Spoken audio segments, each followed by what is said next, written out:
It's time for This Week in WordPress, episode number, wait for it, 300, entitled Tammy Stole My Answer.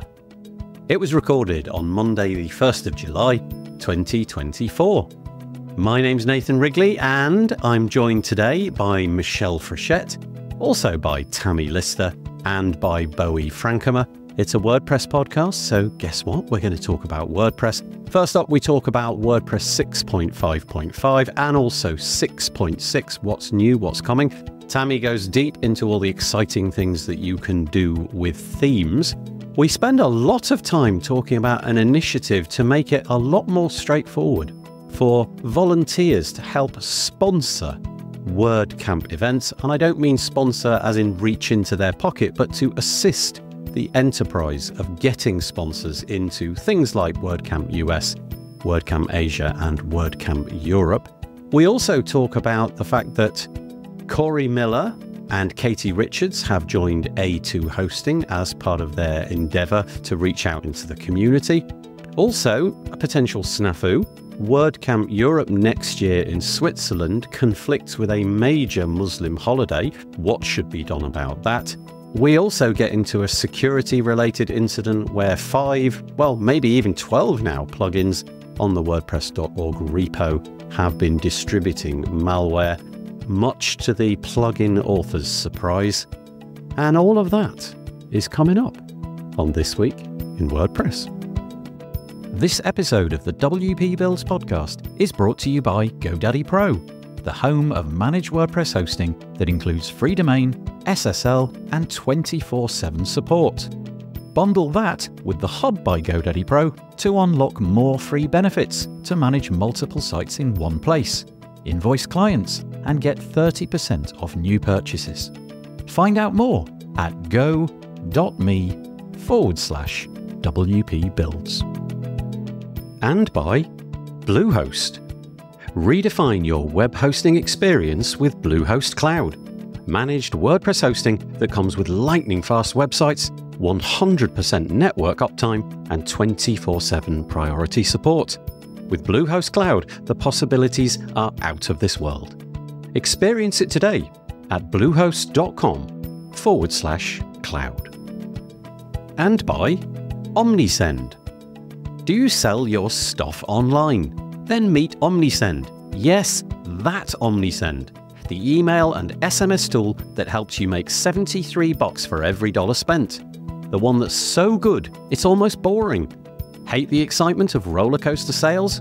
Prefer a steady line going up? Try Omnisend today at omnisend.com. That moment when you realize you've forgotten to embed the chat onto your website so that the chat won't work. And then you hurriedly go around YouTube and find the correct... Yeah, exactly, Tammy. So there was quite a lot of that going on. But nevertheless, loads of people have managed to make comments regardless of the fact that the chat wasn't. So that tells me that you're not going to my website. You're doing it on YouTube, which is fine because I know they send out the emails and all that. But thank you so much for joining us today. Really appreciate it. It's episode 300. Wow. 300. I'm going to say that again. It's episode number 300 of This Week in WordPress. I was going to celebrate in some way, and then I fell asleep on the couch about an hour ago. And so the most I've managed to do is color the word what in the show notes. Each letter has a different color. That's the extent of my energy into turning this into a significant episode. But I'm really pleased that we've got this far. You know, here's to the next 300. But as always, joined by 3 fabulous guests. First off, we got Michelle.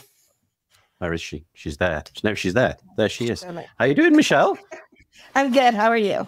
Yeah, really, really, really nice. Very nice to have you with us once more. Thank you. So I'll just do the quick bios of everybody. Michelle Frechette is the Director of Community Engagement for Stellar WP at Liquid Web. In addition to that work at Stellar WP, Michelle is the podcast barista at WPCoffeetalk.com, co-founder of underrepresentedintech.com, creator of WPCareerPages.com, the president of the board for Big Orange Heart, director of community relations at Post Status, author, business coach, and a frequent organizer and speaker at WordPress events. She lives outside of Rochester, New York, where she takes nature photography, and you can find her website, which is meetmichelle.online. Very nice. We got to update that. I got to get you my new bio. Because I'm executive director of Post Status now. Yeah, I probably copied and pasted that from an old field in our... No worries. Yeah, you're right, but I didn't even spot it as I was saying it. But yeah, executive director of Post Status. That was ages ago as well. There's no excuse, Michelle. I know. I mean, come on. I apologize about that. It's all good. But very, very nice to have you with us. We're also joined by Tammy Lister. How are you doing? I'm fine, thank you. How are you? Yeah, good. We're going to have fun with Tammy's audio today. It's entirely possible that Tammy will go mute at various points because that's what's been happening prior to hitting the go live button. We'll see. These platforms are ever so fun. The bio that I've got for Tammy is much, much shorter, and it goes as follows: product designer and creator. There's more than that. Come on, give us a little bit more. You don't have to, but do you want to give us a bit? Yeah, more? I think that does. I like it's the summer. Let's go with short bios. But I am super happy to be here. Thank you. Short and sweet. Thank you very much. And first timer. And what about it? First timer on episode number 3. Yeah, 300. And it's Bowie. I want to say Bowie Francomer. How are you doing? I'm very good. I had no idea I was dropping in the 300th episode, and I feel I should have something very substantial to contribute to this fantastic milestone of an episode, but we'll see. We'll see. Didn't we tell you? Sorry, each of the participants has to give away a MacBook Pro on... I just got a new one. So I don't need it anyways. I'm not doing any meaningful work, so I'll just pass it along. Well, it's really Just nice. draw one. He didn't say it was a real one. A tiny one, yeah. It could be an imaginary one. A little sticker of a MacBook Pro. He's gone off to fetch it. That'll do. Yeah, we'll take that. We got a Wapoo instead. That's perfect. Bowie is the founder and head of product at Dolly, the growth platform for WordPress agencies. Go on. As it's your first time on the show, just give us the quick elevator pitch. What's Dolly? Ooh, putting me on the spot, huh? No, it's a growth suite for WordPress agencies. So if you want to do centralized management of all your clients and all your websites, and you want to basically move into growing your revenue as a WordPress agency, we got a whole suite of solutions, and we try to make it easy and accessible and fun to scale your WordPress agency. So that is the elevator pitch. We don't have to dive in any deeper because then the whole episode will be over. That's right, yeah. And we've got a lot of things to talk about. Okay, but thank you. What's the URL? Give us that bit. Very good. It's getdolly.com, and it's with IE. And it's a bit of a reference to the first plugin for WordPress, Dolly. Yeah. Inspiration. Yeah. And yeah, about me, I live in Berlin. I'm 37. Have a dog called Mocha, which is the love of my life besides my actual girlfriend. Yeah, that's about it. I'm happy to be here. Nice. Well, thank you for joining us. Hopefully it's the first of many times. We do tend to have people back on. Once they've been on once, they tend to come on repeatedly. I've no idea why, but I'm very grateful. Must be a good experience. Well, yeah, I hope so. It certainly isn't too intimidating. Few bits of housekeeping before we begin. First of all, depending on where you're viewing this, there's a few options, but probably the easiest thing to say is if you want to drive any traffic or indeed block out Tammy's face, then you could head to WP Build. Look at that. That's brilliant. Just perching up over the top of the caption. WPBuilds.com/live. Send people there. The YouTube captions, the YouTube chat is embedded there. However, if you don't like that and you would rather just use an anonymized chat, you can do that by on the same page. If you go to the top right of the video, it says something like live chat. I can't remember exactly what it says, but you can use that so you don't have to be logged into anything. So send people there. I would be most grateful. That would be great. The other thing to mention is that no, that'll do. I think that's probably all I've got to mention in that case.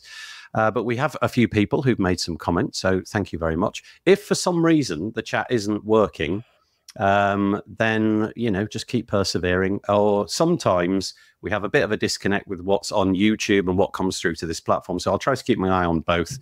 But here we go. So Nero, congratulations on show number 300. Here's to many more. Thank you. That's really kind. Birgit, who was on Birgit Pink. This is not Birgit White. Celebration of 300. She's congratulating us on that. No, that's nice. And Matt is joining us. Thank you. Second time listener, first time live stream watcher. Appreciate it, Matt. Hopefully it's the first of many more times. Bob Don. I'm guessing it's Bob. It's got to be Bob. He's given it. What is that? What is that? It's like a little emoji of a. It's a party. It's the party emoji. Thank you, Bob. Appreciate that. Courtney Robertson. Good day. Now, okay. Bowie won't know about this. We always have weather reports at the beginning. No idea how it happened. Well, I do. It was Peter Ingersoll. We do. And it's his fault. Definitely blame Peter. And it kind of started a trend. So here we go. The heat in mid-Atlantic states has temporarily lifted. It's 15 degrees centigrade, 60 degrees Fahrenheit, and it's breezy. Thank you for that. Appreciate that. Hey, Bob from Do the Woo. Let's celebrate our dear friend. No, I don't like the self-congratulatory stuff. Breaking news. BB Press just shipped an update, 2.6.11, led by JJJ. That's John James Jacoby, right? Have I got that right? Yeah, good. I didn't want to get anything wrong. Elliot, who lives down the road from me, he lives in Brid. I live in Scarborough, Scarbados, as we like to call it.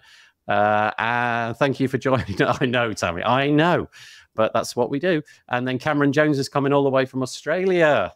Gosh, and here he is, the man, the myth, the weather forecaster extraordinaire.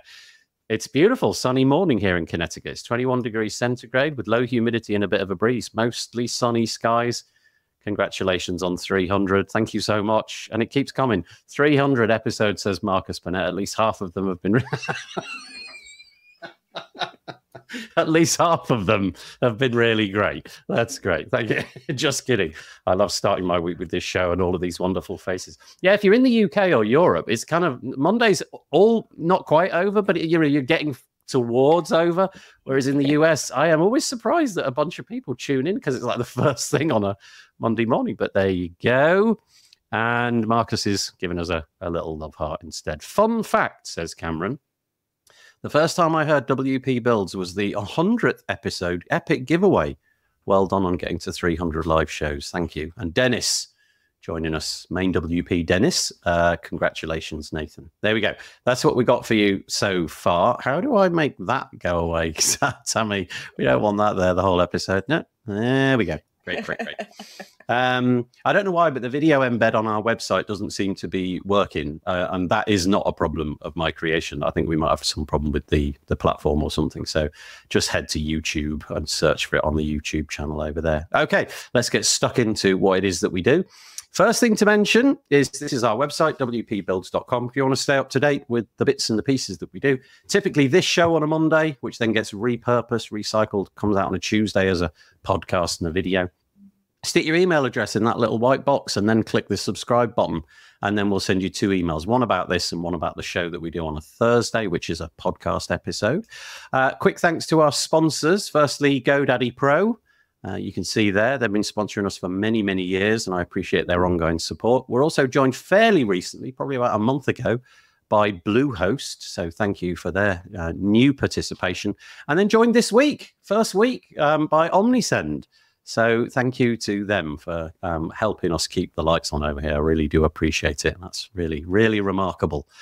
Okay, let's get stuck into it. So WordPress 6.5.5, it was a automatic release. Hopefully you got this. It was a security one. I don't really have a lot to say, except I quite like this sentence. It says here, this release features 3 security fixes because it is a security release. It actually, I've said it incorrectly because there's a full stop in the middle, but I read it that way when I first read it, and I thought it was quite funny. But here are the 3 things. There was a cross-site scripting vulnerability affecting the HTML API, and you can see the names of the people who've reported each of these things. There was another cross-site scripting vulnerability, which was affecting the template part block. And finally, a path traversal issue affecting sites hosted on Windows, reported by the people that you can see there as well. So apart from that, nothing much to say. Hopefully all of your websites got updated successfully and everything was smooth and easy. Bowie, Tammy, Michelle, you got nothing to add to that, have you? Or have you? I'd like to say that the sponsorship that Jorbin's getting has allowed a lot of this to happen. So I think that that's kind of kudos to all the people that kind of sponsor people that contribute to this. So the people that do security work, it's often, well, it's never seen, but it's incredible. Just kind of, it's all magic. And to watch this release, if you go back and you just see the amount of testing that had to happen in this release, and the sheer amount of people that had to support. Like normally when you watch a release party, it's like a little bit of testing, right? But this is like so far back, it had to happen. And the intricacies of security releases is just mind blowing. That's the best way I can put it. So my hat is firmly off to everyone that was involved in this. So yeah, well, thank you. Put that out there. Yeah, that's a nice thing to say. And I think it's always too easy for people like me to forget to commend people like Aaron for the hard work they do. So you're quite right. Thank you. On that point, actually, by pure coincidence, if you listen on Wednesday, if you go to wptavern.com, I have an episode coming out with Aaron Jorbin, all about minor releases and why they're more important. And he actually fully deep dives into the process of getting a minor release out, because they don't often get the light that they deserve, and there's a lot going on. And so that's coming out Wednesday, about this time on Wednesday. Speaking of which, bit of personal news. For reasons unknown, the WP Tavern website has looked like it's been kind of dead for a long time. And I don't mean dead, what's the word? Uncared for. No new articles have been coming out, except my podcast has been coming out every single week, relentlessly. And then to my nice surprise, the other day, I went to the WP Tavern website and they've actually put the podcast on the home page. So at least that kind of it looks like there's content getting refreshed, which is quite nice. So now I can just say, go to wptavern.com and you'll see the latest episode there. So yeah, go and do that. Bowie, Michelle, anything on 6.5.5? Everything Tammy said, there's nothing I would like to add. She started speaking before me. I was about to say the exact same thing. No, I'm just kidding. That was She stole my answer. Yeah, that's right. Yeah. I should not have shared my show notes with Tammy so that she could take all the credit for my insights. You're going to learn the ways of this show soon. It's very cutthroat over here. But yeah, Michelle, anything to add before we move on? I'm good. Bowie stole my answer. Yeah. This is okay. So this is getting written down as the name of this episode. Tammy stole my answer. That's great. Okay, let me just stick that. By the way, Bowie, that's what we do during the episode. Keep your ears peeled for a fun thing that somebody says, and I'll write it down, and it becomes the title. There you go. Tammy stole my answer in my neatest possible handwriting. There we go. Right. Okay. So quick hat tip then to Aaron. Thank you for all of your hard work, plus all the other people that were involved in that. Okay, so WordPress 5.5 has come around. WordPress 6.6 is on the horizon. And this came to my attention this week, and I haven't really had a chance to go too in-depth on it. So hopefully our panelists have had a little chance to look at various bits and pieces. But this is a field guide, an article which tries to encapsulate and summarize most of the stuff which we know about, which is coming up. So it's always a fairly long article, but it links out to all the other bits and the pieces on the Make website where things have been added. And just gives you some high-level thoughts on it. 299 core track tickets were included in this. It includes 392 enhancements, 462 bugs, fixes, 46 accessibility improvements for the block editor. And it encapsulates 17.8 to 18.5 of the block editor. And really, I think what we're going to concentrate on in this show, because it's Tammy's area of expertise amongst many, is the themes aspect to it. And if you're looking at the screen, you can see that I've highlighted a bunch of things coming around in themes. But Tammy, do you just want to peel back the curtain on this a little bit? It sounds like a fairly big release from a theme point of view.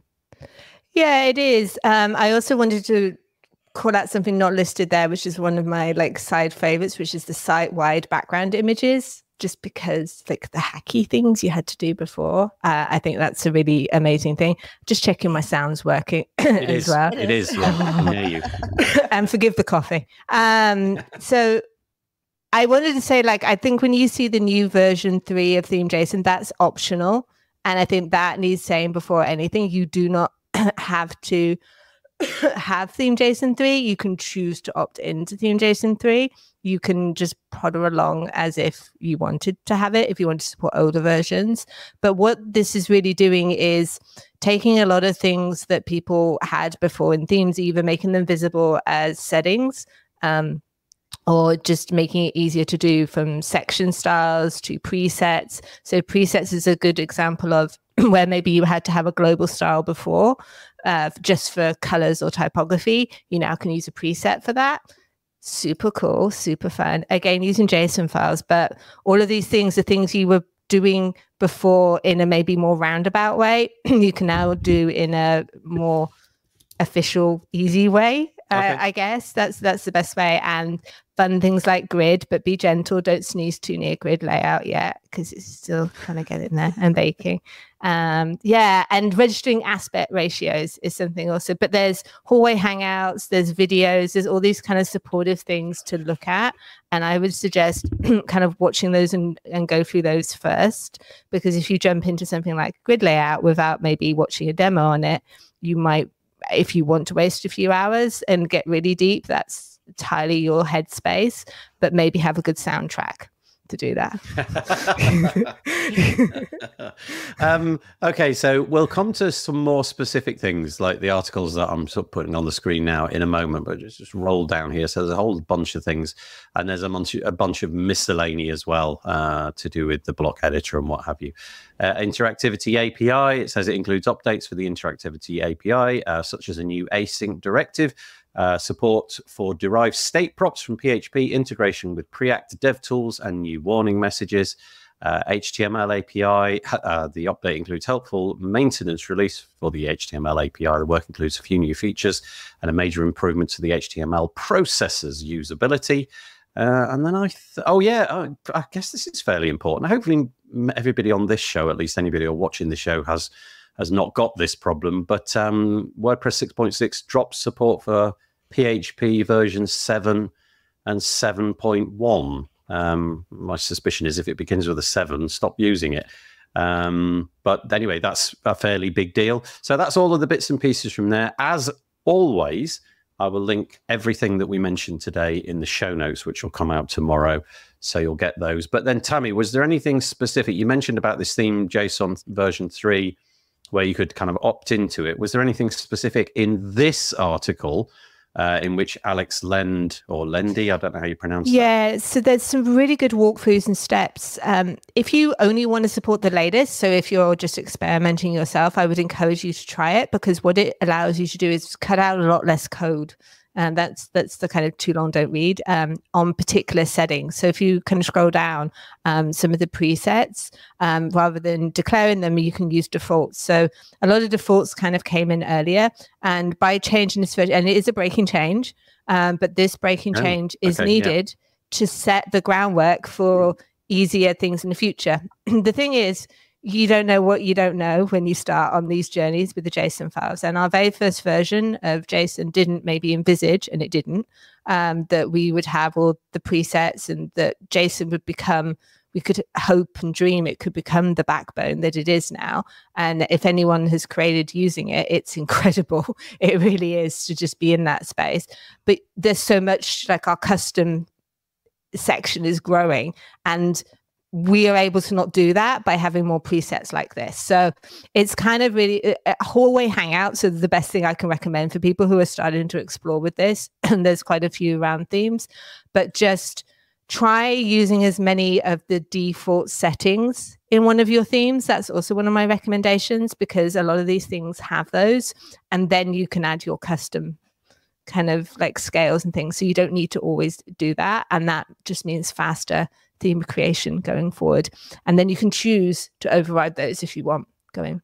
I guess it also means a bit more of a, I don't know, more straightforward interface for end users of themes a little bit. So the interface for the end users doesn't necessarily change. It's more that you have the option just to be able to not have to configure it from the start, and you just have good defaults that you can just spin up a theme. So it basically comes packaged with like underscores, to put it bluntly, and those packaging things to kind of hark back to the day are already baked in. That's the best way to kind of frame it. So you can just call on those by one line without having to like declare every single piece. But this is just for one section, and then kind of where things go.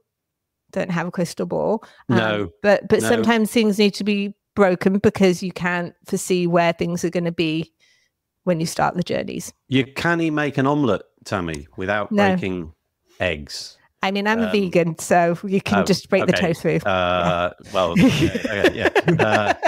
You can't make a vegan omelette without bashing the tofu. But here we go. So some default font sizes. So if you use the presets, you're going to get small, medium, large, extra large, extra large. And what I was meaning by what I said a moment ago, that's going to be easy for the end user, the non-experienced WordPress And it's just one line as well. That's the thing. You don't even have to declare these things now. So that's what I like about it is you don't have to declare it, but if you really want to dive in, you really want to get macro, you can then declare it, rather than you have to start off knowing these things to declare them before. So it's basically like the learning curve does get easier because you just have that line and it's set there by default. The other ones, so there's some examples of it in the real world. Default spacing sizes, and the defaults are 20, 30, all the way up to 80 in increments of 10. And that's just baked in. And Courtney kind of mentions about underscores, and that's the thing. Things like underscores used to have it baked in, and you'd have to get the theme and it would be baked in to be able to have it. You don't need that now because it just comes with that by just having that line decoration, which is also set. If you look at these default settings is true. So these settings are already set there. You have to choose to go against them. So making the life of theme developers just that little bit easier. So that's quite nice. And then there was this other one which was related. No, not that one. I think it was this one. I don't know if did you put this one in, Tammy? I think you did. So this is developer hours, just sharing what's going on in theming. So this one in the grid. I don't remember this happening last release, but I love this. I may be the perfect audience, but if you watch it, it's just basically here you go through section styles, presets, registering aspect ratios, which is also super fun. You can do your own custom aspect ratios, amazing, and grid layout and specificity changes, which if you want to nerd out about CSS hierarchy, there's a section in there for you. So it says here, WordPress 6.6 coming on the 16th of July. And as Tammy said, they talk about the major upgrades to the block style variation system, new color and typography only settings, the enhancements to the grid layout and core styles and more. Again, the link will be in the show notes, but if you want to Google it, you can Google WordPress.tv, and the thing is just go for developer hours. And it's what's new for theme developers in WordPress 6.6. So a lot is out there for theme developers, it would seem. Bowie and Michelle, anything to add to that cornucopia? Michelle? Tammy stole my answer. Nice. This is perfect. Anything, Bowie, or should we move on? No, I'm not as deeply involved as Tammy. I think, and no one is as deeply involved as Tammy. But I'm happy to see that there is just a bit of momentum here, and just to see Justin Tadlock be back is fantastic. He did Hybrid, I believe, which was a massive inspiration for me when I just got started with WordPress. So to see him back in this role, to see incremental improvements, and like what Tammy said about like theme.json, going back to the drawing board in some areas, trying to making it easier. That is, as someone on the sidelines that wants to see these block themes succeed and get WordPress a little bit back to how it used to be, with a lot of excitement to develop these themes, that will lead to products and a better ecosystem and happier users and happier developers. So I'm just happily following along on the sidelines, and kind of this is a good thing to see, because it was gone for a bit. In my, as an outsider, well, part of the community, but outside of the core development team. So yeah, good stuff. I know what you mean. I feel like themes kind of, I don't know, they weren't cool for a while. Everybody was talking about other things, but Tammy is here to bring them back into being cool again. So there we go. So as I said, everything will be linked in the show notes. Just a couple of things. Firstly, always nice to find a new audience member, Jamie Quiroz. Apologies, Jamie, if I've just butchered your name. Coming from Rockville. What's MD, Michelle? Maryland. Oh, okay. So hello, Jamie. Very nice to have you with us. And Cameron's showed up to give us a one-word appraisal of this show. I feel stagnant is what it. No, I think he was trying to help me out because I was trying to figure out a word for the tavern. Wasn't I? Yeah, that's when that popped in. Yes. Yeah, I like that more though. And then Courtney was talking about, what were we talking about? The release back to 4.1. Oh, was that the 6.5.5 and Aaron's job in that? Okay. All right, let's move along. I'm not going to do that one just yet because it's quite in depth. So let's just quickly do this one. We mentioned earlier Aaron Jorbin and the work that he and the team have done to get the latest release out. This is the 6.6 release squad, which according to this came out a little while ago, but I just wanted to give a hat tip. Here are all the people who are going to be in charge of 6.6 coming down the pike. Some familiar names there. And again, it was just me trying to give a bit of a hat tip to the people who put in all the hard work. As we know, when a big release of WordPress comes out, all the names go inside the everybody's version of WordPress. So hopefully you'll be seeing lots of people in there. So there's that. No, we'll come back to that. Okay, so community sort of news. I'm sort of suspecting that if you are somebody in the WordPress space, maybe this is a little bit too straightforward for you, but it really presages a move in the learn.wordpress.org community for getting resources out there and bundling them up in courses and making them easy to access. This isn't brand new, but the reason I've got it is because it's finished. It's ready to go, and it's the beginning WordPress developer course. So if you are not a developer, if you're more of a tinkerer or a hobbyist or what have you, but you do fancy getting to grips with how to use a modern version of WordPress, this course will take you from zero to, well, I don't know how much of a hero, but it will get you through. So it's done in categories. So it's really encouraging you to do it on a local development environment. So overview of how WordPress works. So that's things like permalinks and what have you. Local development requirements, getting yourself set up there. Programming languages, a little bit of an overview in all of those. Theme development stack that you might want to use. WordPress hooks, kind of interesting. I can't read that language, but interesting that there is something buried in there in a different language. Developing themes is in there. I don't know if that'll stay up to date. Tammy will no doubt be able to tell us.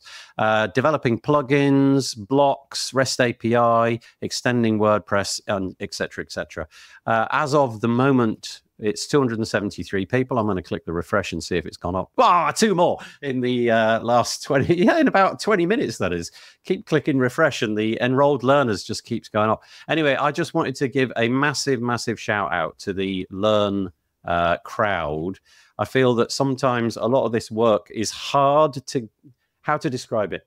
It's hard to make, but then it's also hard to publicize that it exists because there's so much going on in the WordPress community. This is a big endeavor, and I just want to really just raise the alarm that this is out. So anything about that, Bowie, Tammy, Michelle? I just think, sorry, Michelle, you were starting to speak. No, go ahead. Oh, I was just thinking it's like a massive undertaking. Like I've tried to do courses, like I've done one for Dolly for our customers, and I thought, oh, it's not so hard. I'll just start writing and then I'll put it in a course, and maybe get some help from ChatGPT, kind of make it make sense. And then I realized it's incredibly hard to summarize, in my case, a relatively small product, and then to see this course. The only thing for me, as looking at this, it deserves more attention, right? Like it's kind of sadly tucked away under learn.work. Like with all the resources that we have, if someone or if a team has spent so much time building a fantastic course that is so in depth, I just want an academy, like, further, like more modern, so that it doesn't feel like it's part of WordPress.org in the design sense, right? I would love to just have a dedicated LMS. I looked at the code a bit. I think it's using a Sensei. It's from Automatic. Like, go a bit further, like, because this deserves that, and it almost it undersells the incredible value. And if you look at Squarespace, Wix, all those platforms, they have a lot of onboarding for developers and customers. WordPress needs that too, and it needs to be shiny and modern, and the content is there. So take this one step further, and this could be the entry point for any WordPress developer. So I love it. It's great work. Nice. Yeah, that's a really good point. The marketing of it, I think, is really difficult to achieve, because obviously there's, at the moment, I don't know anything about budget or how many automatician hours are put into this and all of that. But yeah, I think you make a good point. Another nice thing, of course, in the modern era of WordPress is just things like this little button, which reads "Practice with WordPress Playground." And if you haven't come across Playground, just what the heck? Like, it's total voodoo. You click a button and there's WordPress right in your browser. Can you imagine in a year or so that just like every single one of these little lessons, you'll be able to click the practice with, maybe it is already done in that way, and I apologize if it is, but learning about, I don't know, PHP or something, and it launches a perfect encapsulation of what they're trying to tell you inside that exact specific lesson inside the browser, including, I don't know, custom posts and pages already pre-written with the content inside of it. LMSs in Playground are going to be a really, really interesting experience. So, yeah. Anyway, there we go. That's an aside. Michelle, it sounded like you wanted to say something. Well, I'm just a little concerned that the average days to completion being 1 is going to make me feel really stupid when it takes me at least 10 days to get through this. yeah, that's a it good looks point. Like a lot for one day, but yeah, I don't that's know a good point. Where that's coming from. Yeah. But yeah, I'm excited about it, and I may actually do a couple of those courses just to get a feel for it. So the nice thing about the fact that there's no, there's no paywall around it or anything like that is you can just drop in and drop out, can't you? You just, you fancy just learning about, I don't know, the installing WordPress or HTML and what have you. The other thing that I would add to this, goodness knows how difficult it's going to be to keep this up to date because of the changes that are happening in WordPress. So if we just took the theme development bit, obviously Tammy's just pointed out a whole bunch of stuff which, in here might have to change. But even things like the HTML spec, which is constantly undergoing changes and what have you. So there's that concern. One of the nightmare things, I think, is creating content which you can't allow to go stale. But hopefully people can keep this going. So, Tammy, anything to add? I think, it opens up to if you're just from a hiring perspective, we're all amazing and we're all incredible, but we kind of presume that everyone knows how to use WordPress. And there are incredible developers that don't know how to use WordPress, and being able to have them empowered to take those skills and apply them to WordPress is interesting. So I'd be curious whether some of, like, if they knew PHP, whether it's like the WordPress PHP and different things like that, the kind of interpretation. And I've been in agencies where that definitely is the case. They're incredibly skilled, but the kind of knowledge transfer that they have to do, interpretation. So I think there's just such a place for that. And a lot of agencies have that as part of their onboarding. So being able to offer this course rather than having to kind of add extra courses or kind of having to write your own course just empowers people as well, or just adding it in as part of the mix. I know it says for developers, but I've also found that a lot of the Learn resources are really good for people who are in product or even selling WordPress in agencies, because they get to understand what WordPress is in a really kind of powerful way as well. So Learn is just a great resource. Kind of interesting. I just clicked on one of the links and just went in on the very first, one of the first items in the entire course. You can see it's the top one here. And so here's the LMS structure of it. and you obviously get the video itself, which interestingly is on YouTube, which is kind of nice, I guess. So there must be publicly available. I mean, all of this must be publicly available to just consumers of YouTube, which is quite nice. I don't know quite how it's organized over on the YouTube side, but you know, you can see a lot of work has been put into this. That's lesson number 1. And at this point, I'll just raise Courtney's comment. So she says, well done, training team, and Jonathan Bossinger, who's an automatician, on the beginning WP Dev course. Can't wait to see the site refresh rolling out later this month. Oh, I'd forgotten about that. Yeah, so we'll have a more modern take on it. Yeah, I had forgotten. Thank you. Michelle, I have a bunch of days. I have a hunch, that days completion will change when more people complete. Yeah. Otherwise, right now, it looks like 275 people completed it in one day. Yeah, that's right. Okay. Okay. And Courtney also says, I think the completion score are for the early testers of these courses. Yeah, sure, so maybe the early testers have got skin in the game. There's a post on the Courtney, thank you so much. There's a post on the training team seeking feedback about what content the team would update every release or not. Please give feedback. What would your thoughts be on that? Every release seems like a bit of a burden, but equally, if you don't do it every release, quite a bit of that stuff will go out of date. I mean, it would be lovely to have the notion that this was always up to date, but I mean, you'll know, Bowie, if you've got a product, it's just, you know, you develop a new feature and suddenly you've got to change like 18 knowledge-based documentation pages, and keeping up is a bit of a nightmare. Yeah, but I stopped teaching I stopped teaching WordPress in 2019 when Gutenberg came out, because I would have to change the entire course that I created.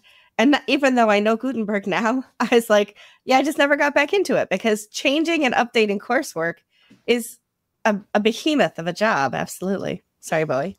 No, exactly. I was about to say the same thing. And it's also, I think what Courtney also kind of, outlines that there's a pretty good vision. There's a new website coming. There's a structure in place to update the course when it needs to be updated.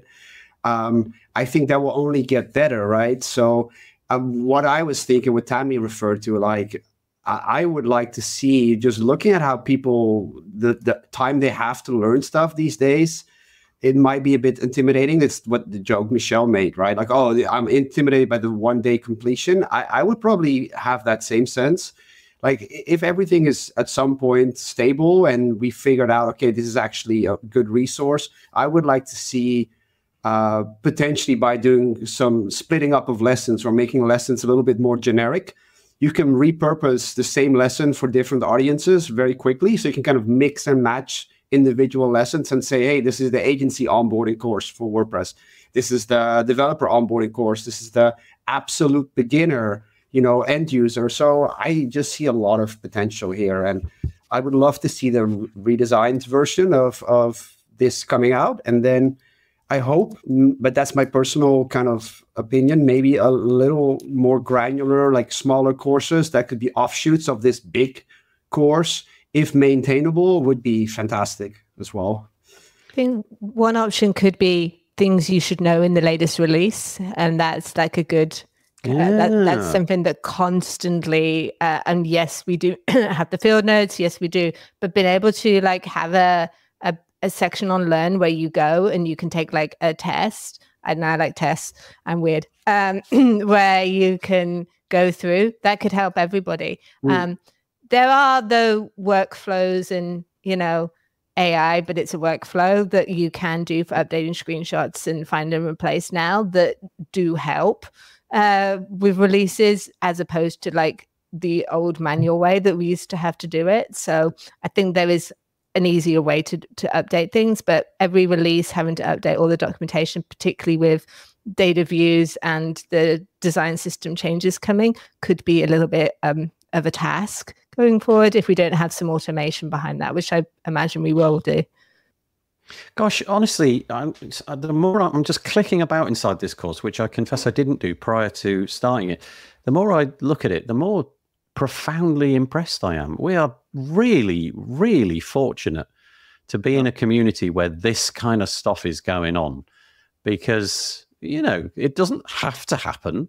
Nobody is required to do this. And yet here it is, just gratis for free, In this case, done by Bossinger, who is an automatician. So I don't know what the financial constraints around that are, but amazing, absolutely amazing, and a great help to anybody. Positioning WordPress. Regardless of that person or he is working for Automatic, there's obviously a lot of care and I would say almost love in describing this, because like you say, like that's the thing. You start like, oh, let's make a beginner development course. But in this case, you can see you're going to be starting from the absolute, assuming that the developer knows nothing in the best sense of the word. So that is where the tension, that like final 10, 20% for someone to actually understand, that's often the stuff that's usually skipped because we cannot go back to that state. It's like, VCR manuals, remember? Like you had a DVD player or a VCR, and then it was completely, it was just, could be a different language. You had no idea what was going on because all the stuff was skipped. And that's why you ended up with like 500 pages. It seems like what's happened here is just a fantastic, really smart way of taking the time to explain all the components, and then you can just choose to skip a couple. But yeah, fantastic, really. I was lucky enough at WordCamp Europe to chat to somebody, and I'm just trying to remember. It wasn't Eneko, it wasn't Riyadh. Who was it? I've forgotten the name of the person, but it was somebody who is highly active in the Nigerian WordPress scene, particularly in schools. And they've made WordPress a part of the curriculum, the actual school curriculum, because they can draw a line between employment and this free open source, easy to download piece of software. They can see that if they put some time in with children at school, that they can have a credible job which is not bound by the constraints of geography or anything like that. And so things like this, just imagine the profound impact it could have on, people's lives from different parts of the world. I mean, could put it in front of my children or a child from almost anywhere. I guess there's the constraints around the language, and I don't know quite how that will be done. Maybe it'll get translated into different languages. But honestly, like a career could come out of something like this, which sounds a little bit grandiose, but I hope I'm also really curious to the other end, returning mum who wants to go back to work or something could train in this at home, or people who maybe have lost their jobs could be able to get a job by training for free, because boot camps are super expensive. Like, have you seen the cost of like development boot camps? Right. They just don't, like, the finances aren't there to support people, but been able to do this. And if you think about how most of us got started way too long ago in WordPress, it was by hacking and learning Kubrick and all those kind of things because we had access to it. So sharing that knowledge is in the DNA. So that's kind of like super gets me excited. Someone who's long-term ill been able to empower themselves to get a career by this information. It's both ends of the spectrum, right? Kind of age-wise and anywhere in between. Yeah, Courtney, I've dug out the name. It was Abraham Waiter, Waita. He's an automatician. He's on the Woo. He's a Woo support engineer, but he's big into the communities of 2 countries. And it's a fascinating story. It'll be out on the Tavern in a few weeks. But thank you for that, Tammy. I think you're right. It's profound. It's pretty cool that you can have yourself a job. It looks like all of us are at home. Maybe I'm wrong, but it feels like all 4 of us are in a house somewhere. And this is a shed in a garden. So shed in a garden. Good. Where do you work? Shed in a garden. That's isn't that great? I'm in an attic, basically. It's absolutely brilliant. So we're very, very lucky to have all of this stuff. Right. Okay. All right. We were just talking about WordCamp Europe, at least I was. And I think this is a really interesting idea. It's by somebody called Crixu, Crixu. It's on make.wordpress.org, released on the 21st of June. So it's a little bit older than a week, but I didn't spy it. So here it is. And it's called Proposal for a Unified Sponsorship Initiative. And I'll just read the sort of headline item. It says, this proposal aims to enhance support for WordCamp organizers by forming a task force focused on streamlining sponsorship efforts, ensuring sustainability, and improving the overall sponsor experience. This is not intended to diminish the autonomy of WordCamp organizers, but to offer them additional resources and help and support. So this is specifically aimed at flagship WordCamps at the moment. So that's the intended audience here. One of the biggest issues with becoming bigger, and they mentioned prior to that the fact that, you know, WordCamp Europe in particular is just truly huge.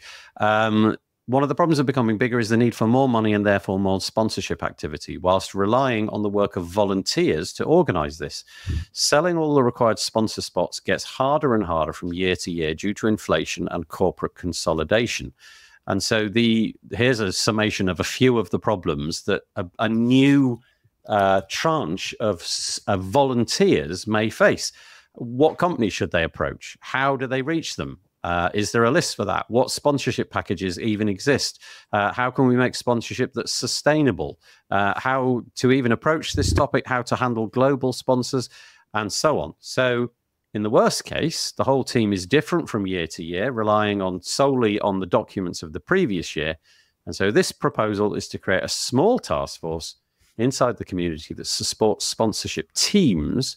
And this would focus just on, as I said, the 3 flagship events, so that's US, Europe, and Asia, trying to make there to be some sort of consistency, some structure, some team. And I can imagine if I was volunteering and I ended up in the sponsorship area, I'd be pretty intimidated off the bat, to be honest, with all of the amount of hard work that you need to do. There's actual money involved, and you're promising things in return for actual money. And so I think this is a really, really neat idea. And obviously, you can go to this post and make a comment. A few people have. But I just thought that was a really neat idea, so that there was some continuity between all of these flagship events. So over to the panelists if they've got anything they want to add. I do a lot of events, as you know, and I'm a mentor for WordCamps, and I also have been an organizer on various levels. And I think having some basic guidance like that, even for the smaller local camps, is really helpful. Also, like just having a list of companies maybe you're not supposed to approach because they, you know, somebody said to me, oh, can I ask? I can't remember what company it was. And I'm like, well, they're a global sponsor, so you can't ask them for more money. That's, you know, there's a limit to how much we can ask certain sponsors. And getting local sponsorship is always the goal. But also, you know, most of us are not fundraisers. We're not, you know, putting together events isn't our primary business, for sure. And even if we have a lot of experience, there are things that just are either more uncomfortable, more difficult, whatever it is, given your own set of skills and how small some of the local organizing teams can be. Last year, I had an organizing team of 2.5 people. And the half was because he had to quit halfway through organizing the event. So there were 2 of us that put on an entire WordCamp Rochester, which is only about 70 people. So it was small, but I still had to raise the money. I had to get the venue. I had to have all of the paperwork signed back and forth. You almost become the conduit between the venue and WordCamp.org because you can't sign anything. You have no authority to do that, but you still have to do all the legwork to get it done. And then you sit and you wait and you're hoping that people are, you know, at the other end will do things quickly. And so, and that's just one small part of it. The sponsorship then is huge, right? Because you have to raise money to be able to do these things. And we can't charge exorbitant fees to attend. So it does become this very big, how are we going to get this kind of thing done? And it feels very daunting, especially when you're working a full-time job and trying to organize an event on the side. So anything we can do like this that helps and gives guidance, I think is a good thing. Sorry, I'm on my soapbox. No, I think that's really interesting because you've already raised a couple of things which my intuitions hadn't figured out. But one of the things that you said is that it's not everybody's got this, I don't know, sales mentality, for want of a better word. I'm encapsulating that wrongly. Set, yeah. Right, yeah. And oh boy, when conversations about money come around, I just turn into this like little, you know, former version of myself. It's just not something I'm really into. And you a lot of us are either, well, we have a lot of people who are introverts in our business, right? So they're not comfortable necessarily cold calling anybody anyway. And then you also have people like me who have certain kinds of executive dysfunction. Like I can order a pizza online, but don't make me call a pizza store, because like that's an anxiety thing for me, even though that sounds really silly, right? But cold calling a company who's, even if they're a word company going, hey, you want to give us some money to hold this event? Even though I worked for Give for years in fundraising, right? That's not my skill set. My skill set is other places. And so you have to have somebody on the team who's willing to make those kinds of calls, but they need guidance too, because 10 to 1, they're not so ingrained as some of us are to understand how to navigate these conversations.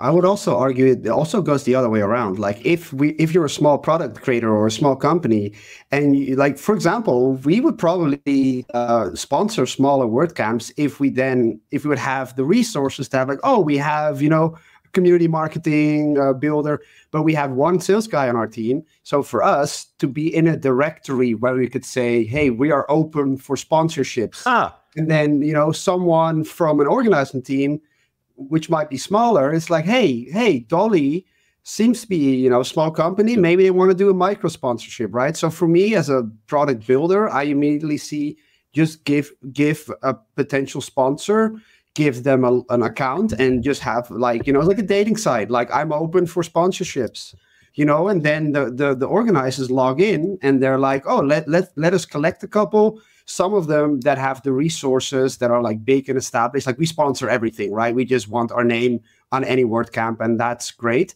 But then there's probably also a lot of smaller ones where I could go to my team, like, hey, we can sponsor, a local US event. We can sponsor a local European event, a local Asian event. Let's all pick one. Maybe one of our team members that is remote can actually go there, and everyone wins. And to also go back to what was said before, it's like the charm and the reason why I love WordCamps is because money is always in the background. It's almost always the last thing, sponsorship. So it's ridiculous if you go to something like CloudFest, where everything is, in the end, for networking, to make money or to spend money. And then you go to a WordCamp and it's night and day. Even WordCamp Europe, there's at no point you feel it's not a community event, but a commercial event. It's like, it's not even in anyone's kind of, maybe if you're networking to make a relationship with something or someone, but the feel of a WordCamp is completely non-commercial. And that's also why maybe sponsorships, which are increasingly important, it's not their first, well, probably last on the line of motivational things for people that want to join organizing a WordCamp, if you know what I mean. So that needs to be made easier. So I think it's a great idea. I'm going to make a prediction. My prediction is that by this time next month, Michelle will have built a directory website to do with getting sponsors. The pressure. We'll do it together, Michelle. I'd be happy to combine, like, exactly what you said, the double-ended marketplace of sponsors, events, to just combine those two things together. Because that, honestly, I hadn't even made that connection, Bowie, but that's really interesting. So easier for you to sign up in one place and say, I don't know, we can put people in Europe. We can send people to European events, but we're not going to North America. We're not going to Asia. And we'd be interested in events of this size and up, and we're open for the whole of 2024. Those kind of little caveats. And then that's just easier for you, right? You're suddenly like contactable. Everyone wins. Yeah. Is Marcus Burnett still listening? Because this would be a great feature on the WP World. Yeah. Okay. If he's not, I bet Courtney will tag him. Yeah. That's. I would also argue maybe just making an official like WordCamp thing, right? Like have something like sponsors.wordcamp.org. And that would be, the sponsors hub where, the organizers and you make your account once. You tell, you maybe, like I said, you could even make it as transparent as you want. You can say we can sponsor 2 events and we've done one, or just as simple as a checkbox, like we are open for sponsorship proposals. And then they will come into your inbox. Like we would use that with Dolly. We'd love that. And I guess the churn of the volunteers is one of the big problems here, isn't it? If the events in I forget where WordCamp Europe 25 is. I've already forgotten. Where's that? Basel. There you go. It's Switzerland, yeah. So if the organising team in Switzerland is quite likely to be largely different from the organising team in Turin. I mean, by coincidence, they're actually fairly close geographically, so that might not be the case. But if it was, say, Spain and then Poland or something like that, the overlap's going to be quite small. And so everybody's got to start from a complete standing start. So the sponsor people have got to learn who to contact, learn how they can contact, and what have you. And I'll just put this proposal back on the screen quickly, because here's the idea, would be to... this team, this whatever it is, would talk about the sponsor. Whoa, crikey! Would talk about sponsoring itself, what that would mean, the sponsorship life cycle, and then support for sponsor teams, and then setting up, the usual SOPs, tools, and processes, and those kind of things. One thing's for sure: those lovely events that we all attend, they will not happen without sponsorship. And so making that process as easy as possible will free up the time from all of the volunteers to do other things that they might want to do. And look, as if by magic, Mr. Burnett says it sounds like a good idea. You heard it here first, but Bowie gets the credit because it was no, I don't. I think if you go up a little bit on the page, the first was like CRM of up to date. A little bit down. So I think the person who wrote this proposal gets the credit, because I just reacted to the brainstorming session. This person obviously has a very good grasp of what needs to happen. So I hope that this proposal will become like an official component of what we just discussed. So I don't want to take any credits here. This is definitely. I mean, I'm happy to take the credits, but I don't think it would be fair. So here we go. So Steve joining us, Mosby. Sorry, Steve. Says the person is Lucas, who was a member of the sponsor team at WordCamp this year, and then we got a surname as well, Lucas Radka. Birgit Olsen is telling us. So perfect, and was also. I'm seeing in a different event here, and I think that kind of says it used to just be like there was just WordCamps, right? Or particularly like WordPress people went to sponsored WordPress events. Now there's so much you can sponsor, and you have to look as a business, particularly the smaller business, and particularly in the economic environment where your money goes. And I think that's also part of it. So having a unified that kind of team helps with that, helps with the messaging, helps with finding what kind of the right sponsors for the right events. Yep.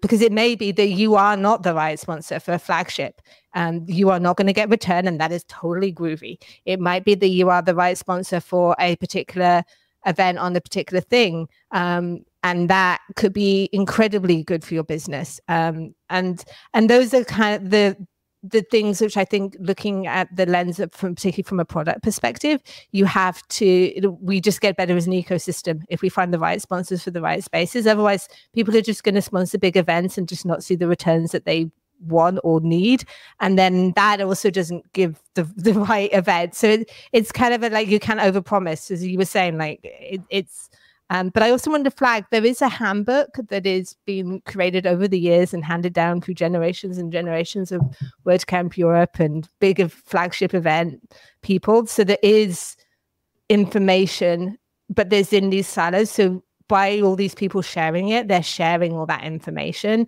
from WordCamp Europe, from WordCamp US as well. So that can only be good. I would like to see it for other teams as well, because I think these flagship events, there's so much information to be passed on. And I say that from someone that kind of was there at the beginning and saw kind of some of the roots. And I can only imagine how big those trees are now. Oh, yeah. So thank you for all of your contributions. This has been interesting. And then Cameron makes an interesting point, which actually completely wipes out Michelle's face. So sorry about that, Michelle.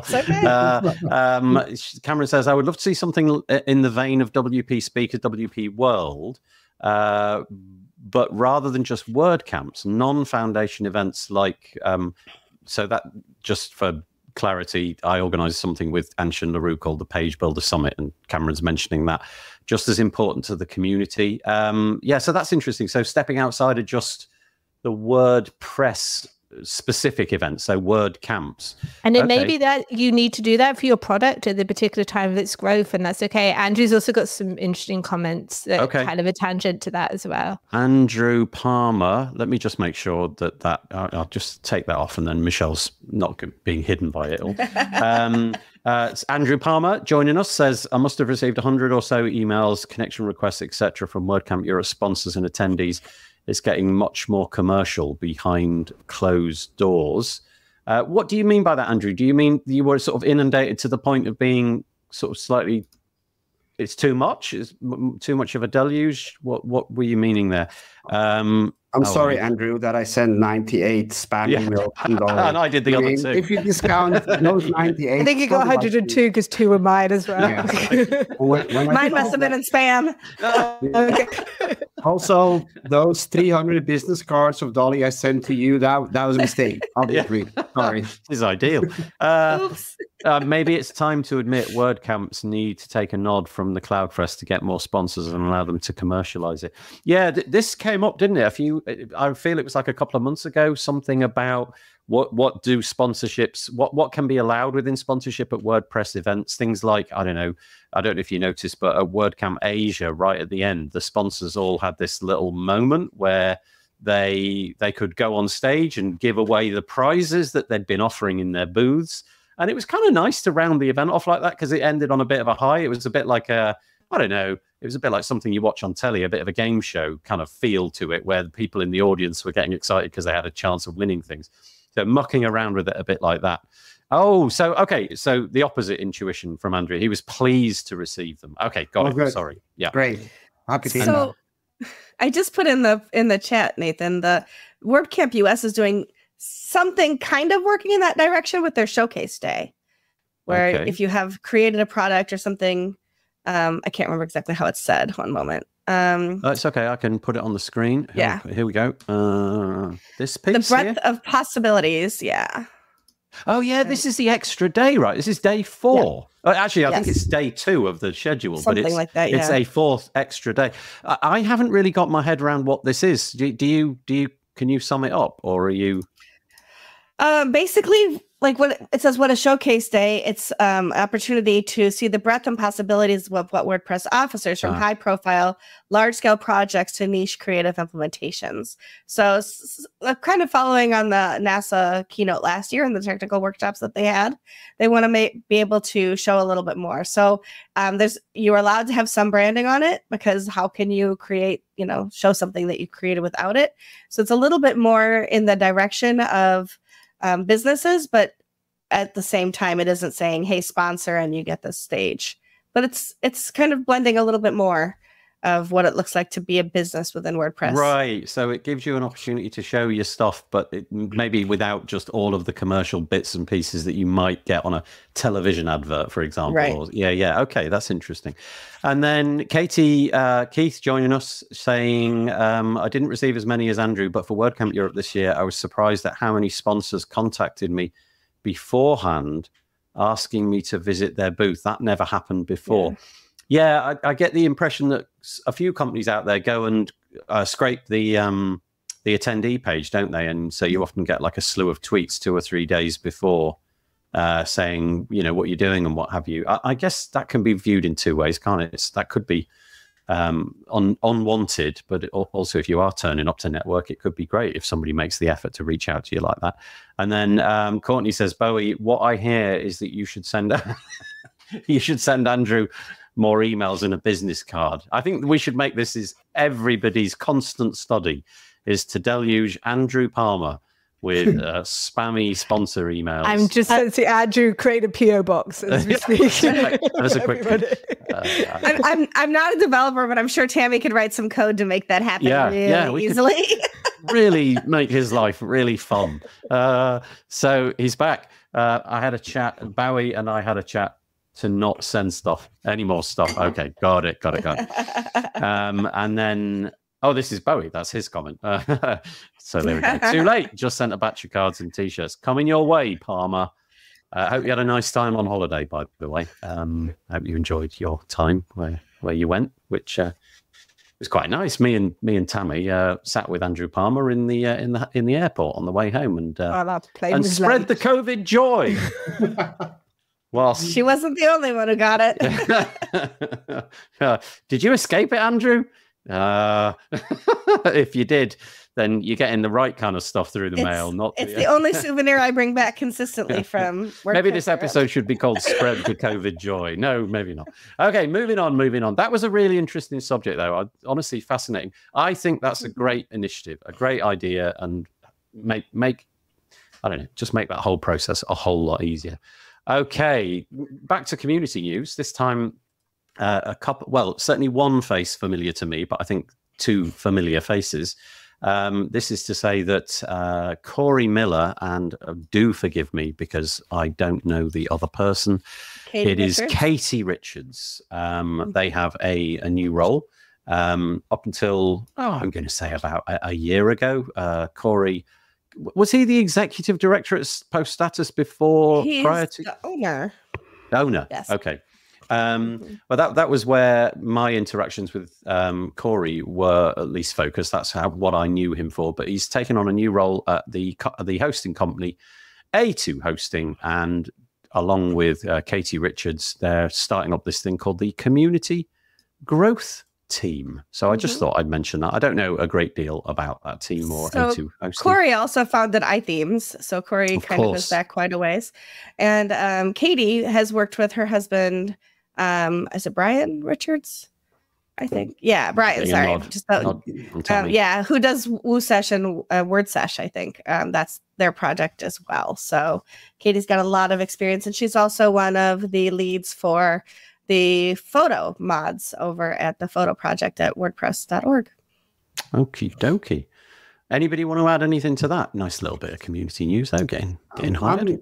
I'm happy that after what also, from my perspective, quite a bit of silence in where I felt like hosting companies were very busy acquiring, not actually contributing, and trying to basically have a better relationship with their customers.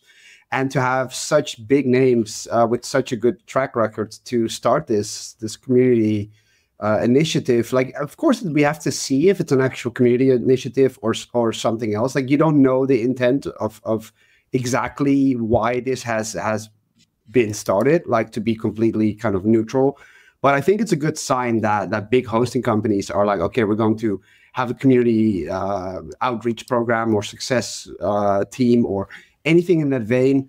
I think that's exciting because I think there's a lot to be gained from hosting companies getting more involved in WordPress. Of course, there's plenty of hosting companies that already do. I'm not trying to say that they're not doing anything. I mean, there's a lot of WordPress hosts.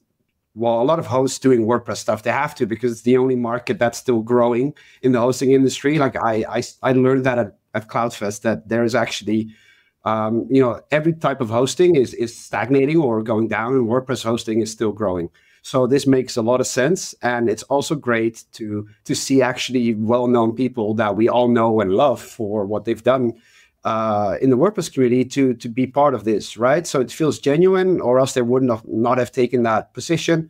So I'm really curious to see how this plays out. So yeah, it's kind of interesting putting boots on the ground and people who've got that history, relationship. I want to use the word like notoriety. No, that's not the word I'm after.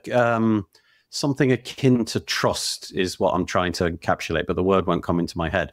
But a trusted member or members of the community. And the idea of this team is to make connections. Obviously, they've got to presumably justify their existence in terms of revenue and things like that, but also build a community and create lots of nice WordPress related content. So putting a human face, a recognized human face on the front of your hosting company. So bravo. Anybody? Well, Tammy, is there anything you wanted to add to that? Yeah, to me, that focus seems really awesome on agencies, which it's hard, particularly being an agency in the environment at the moment. So I think any focus on that is pretty smart as well. And Andrew's got a really good word for you. That's the one. There you go. Yeah. Authenticity. That was and what I think after, it's really interesting. So often when we hear community, we think one thing. In here, both community can be the community of the people using your product as well. And that maybe is what I'm reading a little bit more here. It's the community of the people using the product, which is incredibly important and feeds back into the community of WordPress as well.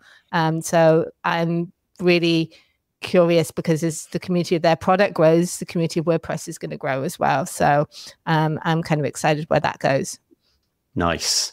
Getting quickly back to COVID, here we go. Birgit was with us quite a lot during WordCamp Europe. She says she didn't catch the Rona at WordCamp I'm surprised. Europe. I'm happy Spending though. a bunch of time with you all. Only nasty bug bites. Oh, yeah. I got both. Much sympathy over there.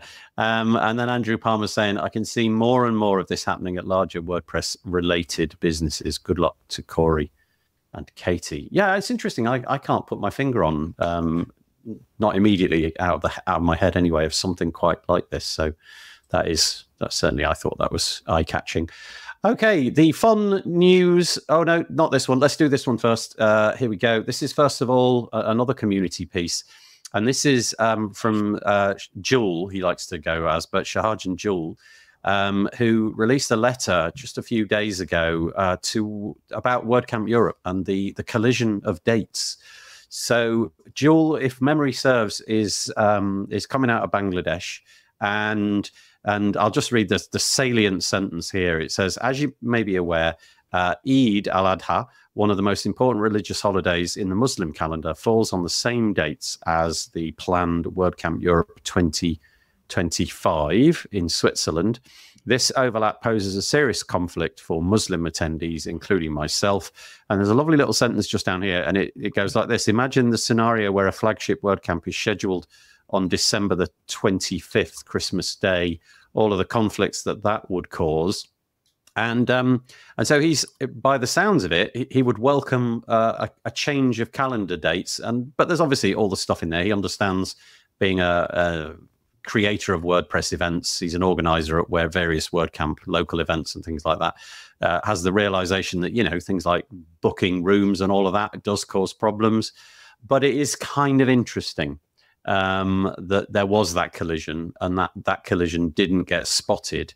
And again, talking to Aaron, as we were mentioning Aaron Jordan a bit ago, when he was talking about the minor releases, this is one of the things that he mentioned, was they don't put a minor release out on a date. So they all get the calendars out and make sure there isn't some sort of major religious holiday, so that people, if their website breaks, because WordPress is automatically updated in the background, that wouldn't be a date when a release would occur.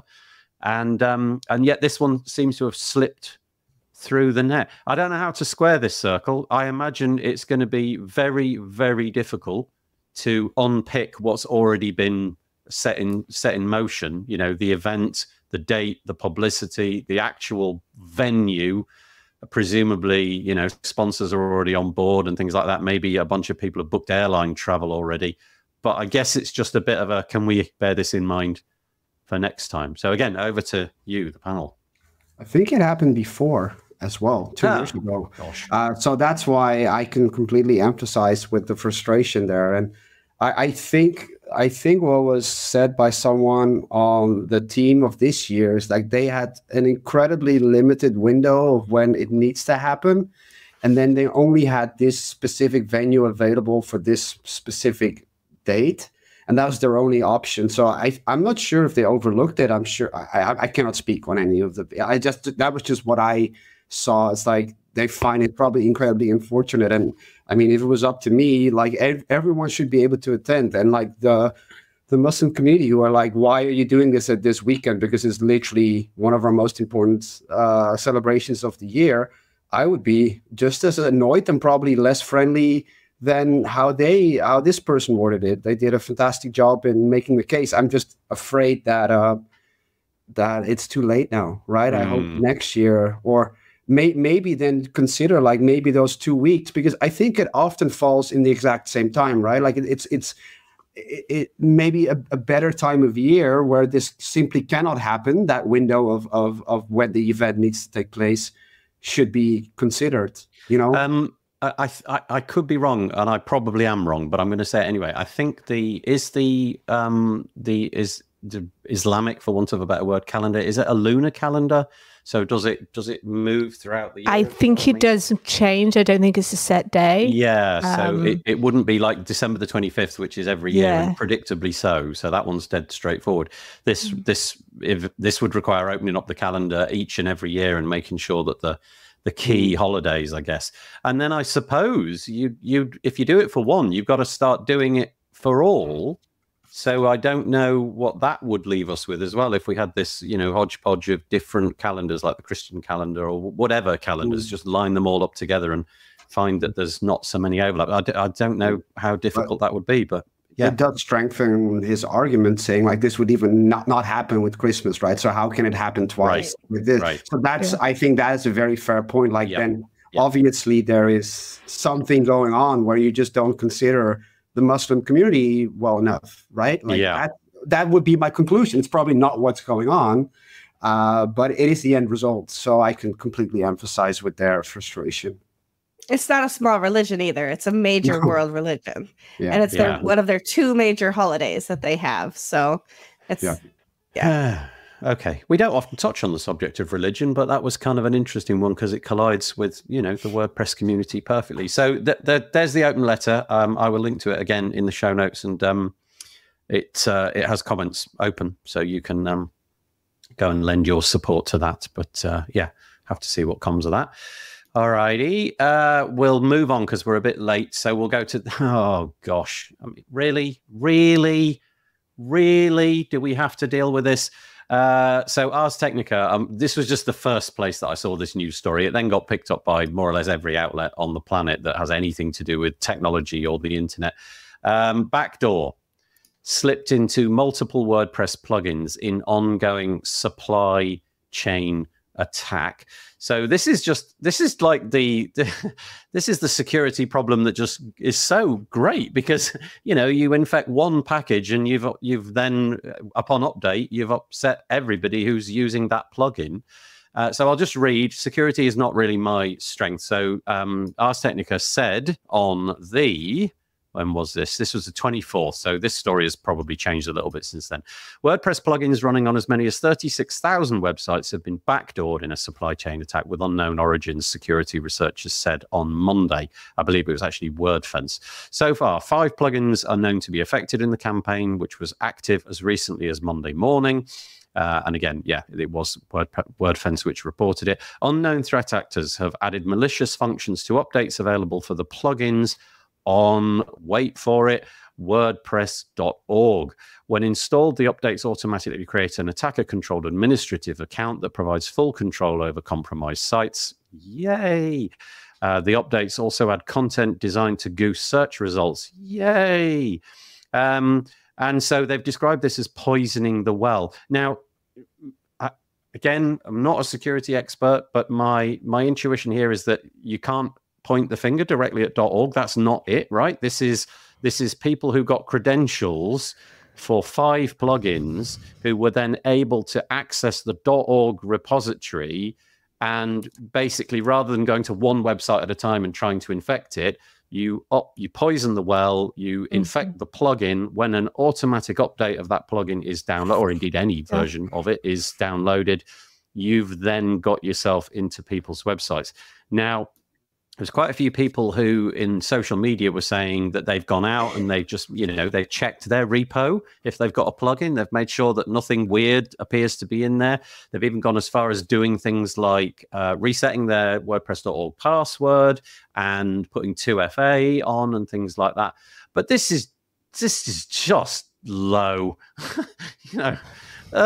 If we didn't have to deal with things like this, the world would be a nicer place. But here's the plugins: Social Warfare, Blaze Retail Widget, Wrapper Link Elementor, Contact Form 7 multi-step add-on, not Contact Form 7, Simply Show Hooks. So I'm not that familiar with any of them, in all honesty, and Social Warfare seems to be the big one there with up to 30,000 installs.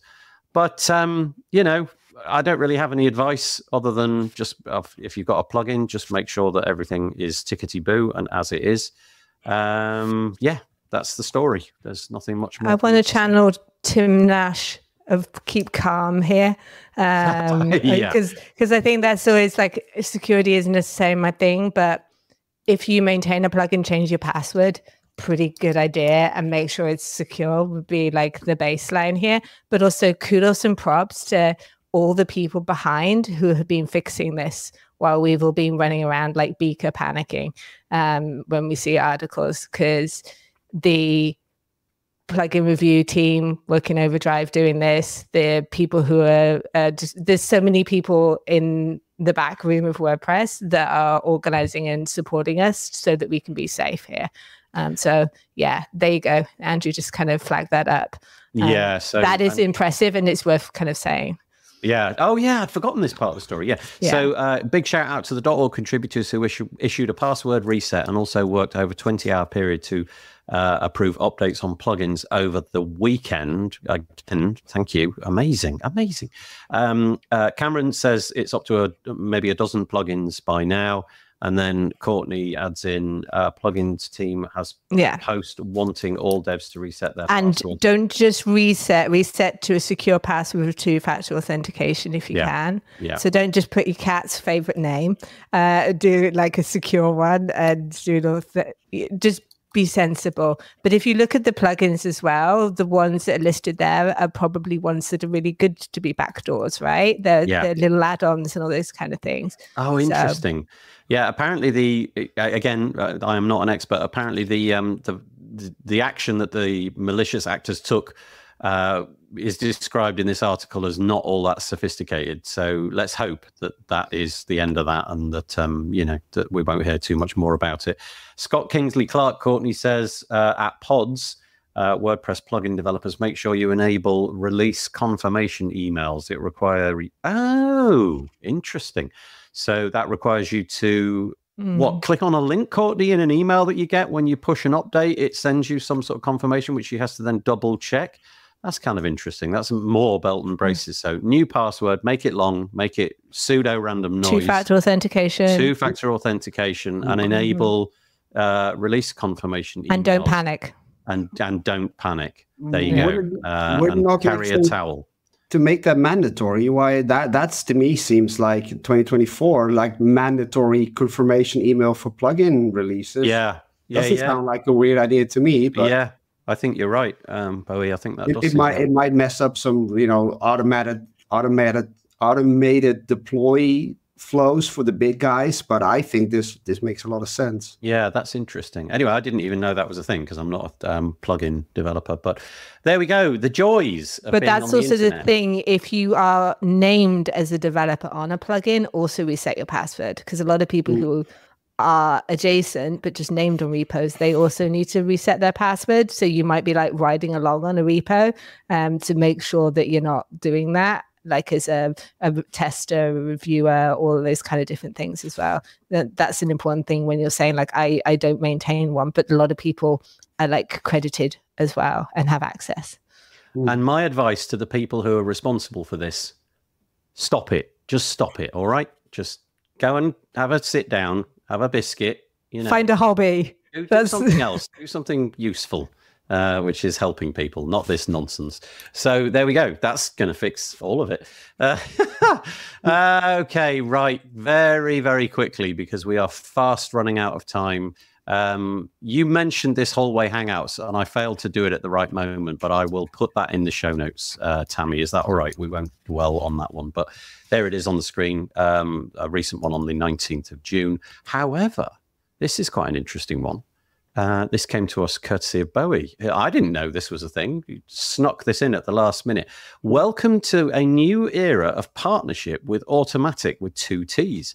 Become an Automatic partner and gain access to discounted pricing, commissions on referrals, premier support, and cutting-edge tooling so that you can get most out of the suite of best-in-class products. And then we've got the logos for WordPress.com, Woo, Jetpack, and Pressable, the hosting company. And then join the program. But I don't really know what this is. Have you scraped in a lot of, have you got into it a little bit more? Yeah, I mean, this is also the same, kind of pool we're all fishing in. I think even also, Liquid Web, Michelle, we're all trying to do the best work we can for agencies. So to me, when I saw this and it kind of was released under the radar, what A2 is doing with Corey and what's her name? Sorry, I forgot her name. Katie, sorry, yeah. There's a renewed interest in really doing something turnkey and appealing to agencies. So that's interesting from the product that I'm building, but also an interesting sign where automatic is going. And I think it's a good sign. Like, I'm positive about this type of initiative, because it means that hopefully we will make the lives of agencies easier, and we're going to give them, I think, a bit more attention, because in the end, that is also the backbone of our commercial sustainability as an ecosystem, right? And, it's community and open source, but in the end, if agencies fail to be successful because they're losing their best clients towards, the Squarespaces, the Wixes of this world, to see Automatic making a renewed effort to start an agency program, and bigger hosting companies doing agency success teams, and new products or existing products doubling down on the success of agencies. That is, I think, very much something that if we don't do that as a WordPress community or as entrepreneurs, however we want to call it, we're going to be in trouble in the long run. That is just really, really important for us to acknowledge. And I think Matt also made, for the first time I've seen at WordCamp Europe, a direct reference to the threat of these big platform builders, page builders, that we have to be careful. If we don't pay attention, we're going to be losing our community, which was super, to me, surprising, almost a bold statement from Matt. And this is another sign that this is happening, and I think that's a good thing. That's why I want to bring it up. I think this is the kind of thing that I need to ingest a little bit more and cogitate on a bit, and probably see if I can get somebody in on a podcast episode to talk to me about it, so I understand what's going on. However, if you are an agency and you are trying to scale, I'll just give you the URL. It's automatic2ts.com/4-agencies. You probably can't see it on the screen particularly well there, but anyway, there it is. And here we go. We've got a join the program button. So I'll dig more into that as the days go on, and see if there's something interesting for another week there. Just back to the security story. Cameron says that the release confirmation emails, or whatever that is, they have to be manually configured. There is no toggle, apparently. You have to reach out to somebody on the team, at least from what it implies, he said. So maybe that's an extra step that we need to do. I think that's it. We've gone over. I apologize about that, but that was it. That was the super special party edition of this week in WordPress, episode number 300. Woohoo! Sorry, I fell asleep on the couch, basically, instead of got to prepare anything. But it was quite nice having that extra 40 minutes of dozing. So there's my reward. Bowie, I'm so sorry about this. Here comes the slightly humiliating bit. We have to... Well, we don't have to. It's not like anybody's going to tell you off or anything. But at the end, we always raise our hands like this so that I can get a nice piece of album art. Oh, look, you totally complied straight away. That's absolutely perfect. Maybe a little wiggle of the fingers there. Okay. Jazz hands. Jazz hands. Oh, I saw this brilliant image this week. It was an alligator in Florida somewhere. And it was, did you see it? It was swimming in a lake. And for some reason, it had its little hands, and they've got like little hands, and both hands were just jutting out the water, and it just looked like it was doing. It really did look like it was. That's evolution I don't want to see. You can just replace my picture on the album art with that, and it's fine. The perfect predator for jazz musicians all over the world. That's it. Anyway, we're done. Thank you for joining us. Firstly, to the panel. Thank you to Michelle Frechette. Thanks so much. Thanks to Tammy Lister. And thanks to Bowie, Frankhammer as well. Really appreciate it. Hope you'll all come back sooner rather than later. And thank you to you, dear audience member. We had lots of comments today, and that was really nice. And I appreciate all of the people giving us their time and attention, at the beginning of the week. Really appreciate it. So on that bombshell, I'll say sayonara, and we'll see you next week. Take care. Bye.